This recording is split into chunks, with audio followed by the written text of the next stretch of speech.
welcome to Spellbound Homestead. My name is Taylor. This is where Laura Ingalls meets Morticia Adams, and I'm so glad that you're here. Today I'm going to be sharing with you books that I plan on reading this spring that have to do with fairies and Fairycore.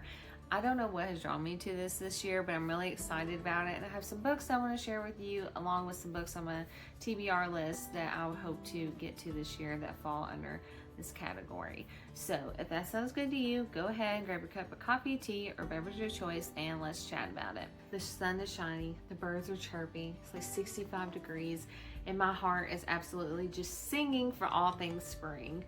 And I thought it'd be fun to kind of dive into the theme of fairies this year. I like to kind of be thematic whenever I'm reading, and I like to read seasonally. And I come across these two books I'm going to share with you that kind of spurred up this idea to read books that fall under like the fairy and the fae category. So let's go ahead and dive into it. I'm going to be sharing with you are from Book Outlet. I do have a coupon code if you're interested. That is linked down in the description box always.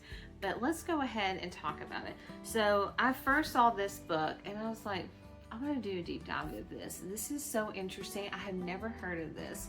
This is called Fairy Spell: How Two Girls Convince the World That Fairies Are Real. And this is a true story about two cousins who convinced the world during 1918 that they had really discovered fairies, that they took photos with these fairies. And so although that this is a children's book, they do share the real photographs that were used. And not only is it interesting, this story, but they had people convinced that were, you know, considered to be like scholarly, very intelligent people. They had Sir Arthur Conan Doyle, who you may recognize the name as the author of the Sherlock Holmes books. He believed in their story, that he believed in these photographs. He went so far as to have people, you know, validate them and check and make sure that they were authentic. And it was a whole thing. I have never heard of this. And so the second book is called The Cottingley, I cannot say this, I have tried 100 times. Cottingley, with that word right there, fairies.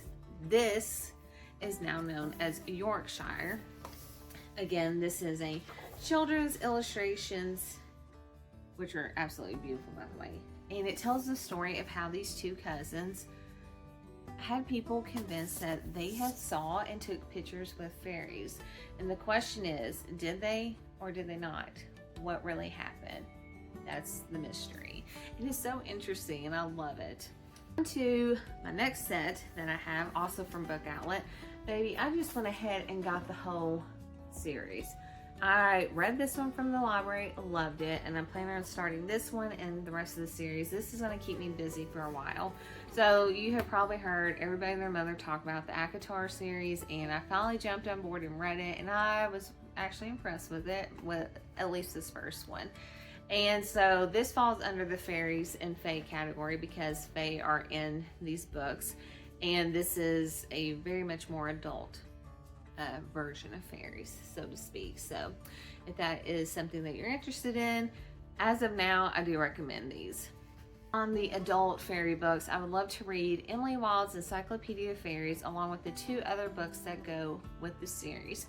I believe the third one either just came out or is about to come out, so I'm excited to read those as well this spring.